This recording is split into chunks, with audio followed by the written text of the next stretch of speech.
Hey friends, welcome to the In Focus podcast, a show for photographers who are looking to grow and scale a photography business that feels good. I'm your host, Gina, a wedding and elopement photographer, industry educator, coach, and most importantly, your friend. On this show, we'll dive into actionable strategies, industry trends, and all things photography related so you can leave each episode feeling inspired and in focus. Welcome back to the In Focus podcast. I'm Gina, and this is the fifth and final episode of our series, 5 Steps to Transform Your Photography Business Today. Over the past few episodes, we've covered clarifying your vision, building a standout portfolio, setting strategic pricing, mastering marketing to attract your dream clients. If you've been following along, you should already be seeing areas where you can elevate your business. Today, we're pulling everything together to talk about building a roadmap for a long-term success. This isn't just about setting goals, it's about creating a sustainable plan that ensures consistent growth, avoids burnout, and keeps you aligned with your vision. Let's start with why having a long-term plan is critical for your photography business. The photography industry is constantly evolving, from trends in style to changes in technology and client expectations. Without a clear plan, it is so easy to get swept up in the day-to-day hustle and really lose sight of where you're headed. This roadmap gives you direction and helps you prioritize. It's the difference between working in your business and working on your business. Instead of reacting to every challenge you face, you're proactively steering your business towards your specific goals. So for example, let's say you dream of transitioning from part-time photography to full-time. Without a plan, that can feel very overwhelming, and let me tell you that from personal experience. But with a roadmap, you can break it down into actionable steps, increasing your bookings, raising your pricing, building a financial cushion to make that leap feel really good. Long-term planning also helps you stay motivated. When you're clear on your why, it's easier to push through the challenges and stay focused on what truly matters. So let's talk about long-term goals. The key is to make them specific, measurable, and aligned with your vision. As business owners, I'm sure you've heard this before, but let's get really clear on some of this so we can really bring it into your specific business. If you haven't listened to all 5 parts of this series, I want you to go and listen to episode 1. Pause now, go back, because episode 1, we started by creating a vision. And now I want you to reflect on your vision. The questions we were kind of asking ourselves were, where do you see your business in 1 year, 3 years, or even 5 years? For example, do you want to be known as the go-to wedding photographer in your area? Do you want to expand into destination weddings or maybe adventure elopements? Are you looking to scale your business, maybe to a team or a studio model? The goals that you set should be stepping stones towards this vision of your business. Let's break down some of the goals into categories as well. So you can consider breaking down your goals into categories like revenue, client experience, personal growth, or brand visibility. For example, maybe you have a revenue goal. Maybe your goal is increase annual income to 100K by booking 20 weddings at 5K each. See how specific that is? It's all related to a revenue goal. It's all money related. So keeping it into that category makes it really clear and concise. Here's a few other categories that you can consider. 1, client experience goal. So creating a seamless onboarding process for new clients by implementing a CRM system. That could be a great goal. 2, a personal growth goal. Maybe something like invest in a workshop or courses to refine your craft. 3, a brand visibility goal. Get published on a top wedding blog or in a magazine within the next year. So something really specific, really clear that allows you to focus on it. 3rd, we're going to set milestones for these goals. So big goals can feel really overwhelming. Breaking them into smaller milestones makes them feel a little bit more achievable and easier to hit.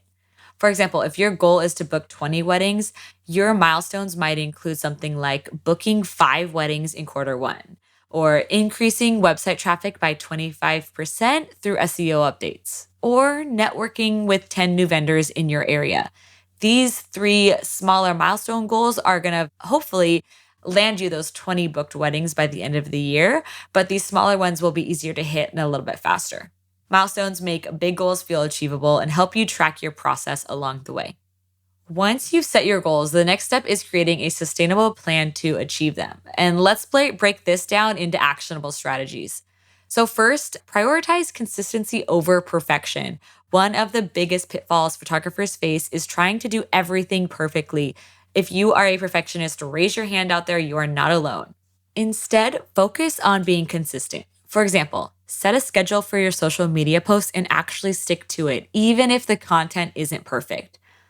Commit to blogging once a month to improve your SEO and showcase recent work.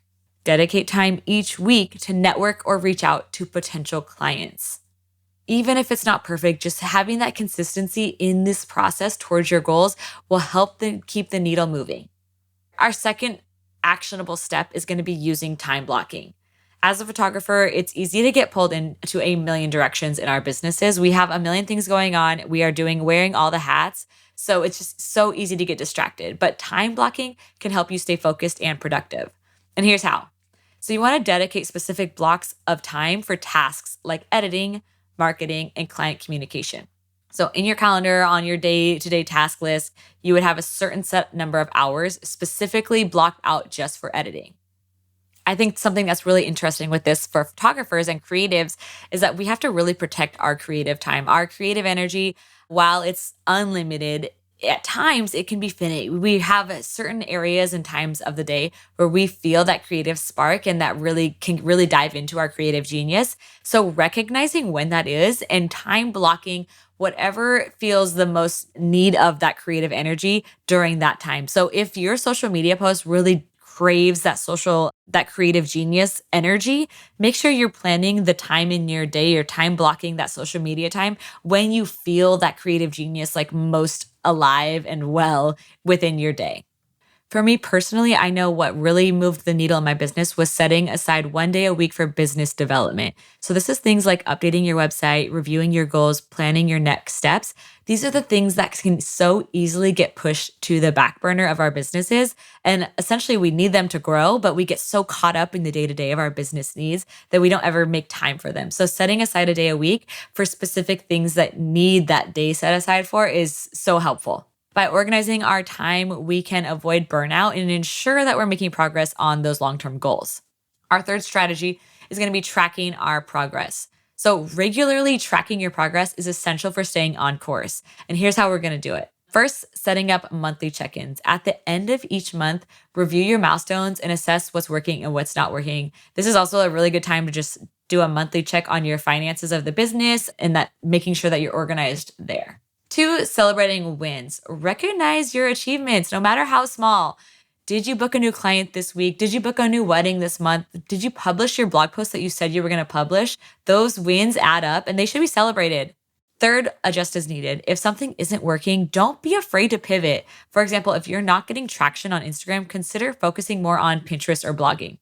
I think a really important way to do this tracking your progress is to also set aside CEO days in your business. So when you're looking at your year as a whole, I like to do one a quarter and I just literally block out that day on my calendar and that becomes a CEO day. So top level thinking here, future thinking, that's a day where I can look at my goals as a whole, see where we're at and just make sure that that is my entire focus of that day is we're working on the business. We're not working in the business on those CEO days.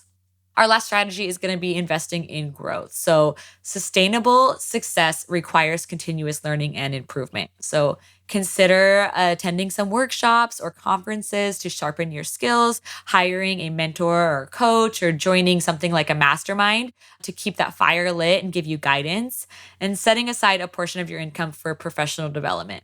Investing in yourself and your business, it always pays off in the long run. I have plenty of past clients who I could share goal setting success with, but I think today I'm going to end this series with one of my own goal setting successes. And by no means am I at the end of it or speaking from a place of perfection, but I do remember dreaming of shooting my first wedding almost 10 years ago. I remember dreaming up the business I have today. So there's been a lot of goals that have been set along the way. If you didn't know, I used to have a normal 9-to-5 job. I'd spend my days working for someone else, and then I'd dream up and work on this business in the evenings and on the weekends. My major long-term goal I had for myself was to quit that job and be able to pursue photography in the long term. A decade later, I can absolutely say there has been major success with that goal, but let's talk about some of the more actionable strategies that I took for that specific goal of mine. So first, I had to get really clear on the goal itself. Saying I wanted to quit my job and pursue photography wasn't clear enough. It didn't have a time end on it. It wasn't really clear. I didn't have that vision really dialed in. So I had to get clear on the vision. I wanted to become a wedding photographer within the year. I wanted summers full of beautiful weddings. I wanted fun couples. I wanted amazing images. I wanted the freedom to make my own pricing and my own schedule. This was my vision. I could see the website that I was going to create. I could see the weddings I was going to shoot. I could see the number of weddings that I wanted to shoot. So then I needed to get really clear on what it would take for me to be able to quit my 9 to 5 job. For me, at the time, I wanted to have a certain amount of money saved up in the bank account and then a certain amount of money booked for the future. So those were going to be my milestones towards the bigger goal. I stayed in my 9 to 5 job and I kept working towards those specific 2 milestones on the weekends and in the evenings. For my milestone of the number in my bank account saved, I broke this number down into sessions per month that I needed to do to get to that number saved. So over the next 6 months, I knew that I needed to do X amount of shoots to get to that savings goal that I had set for myself. At the time, I was also booking weddings. So whenever I'd book a wedding, it was a huge win towards the goal of future number booked. So those were kind of my 2 milestones I was working towards. While I was doing this, I was like running the business on the side. I was shooting, I was editing, I was marketing, I was doing all the things that we've talked about in this 5-part series. But those 2 numbers were my stepping stones that were going to get me to my big goal. I will never forget the day that I realized I had actually saved up enough to feel 100% confident in quitting my job. I was actually eating lunch at my job when this realization happened. And like with sweaty palms, I literally immediately asked my manager if we could talk. And then I let him know that I was going to be leaving this job to pursue photography full time. There was literally zero hesitation from the moment that I realized and saw that number in my bank account. I just had been working towards that specific goal for so long where it felt so good to know that I had a bigger vision in my head that I knew was going to happen. And that moment that I was really ready for that next step. Some goals may take longer than others, but the point of this is to set some really big goals for yourself and then some smaller bite-sized ones that can be accomplished along the way to get you there. And always celebrating the small wins just as much as the big. Some of you who have been following me for a while, or some of you who have done my one-on-one coaching, you guys already know this, but one of my big goal strategies that I do is I do a sticky note challenge. And so you grab a sticky note and you write a big scary goal on the sticky note, and then you stick it on the bottom of your desk, or maybe it's on the bottom of your laptop or somewhere kind of hidden and secret that's just for you. And it's more of a manifestation strategy than anything. It's just taking that intention of the scary goals. Sometimes they're really scary to say out loud, and sometimes they're even scary to write down because it makes them feel more real, right?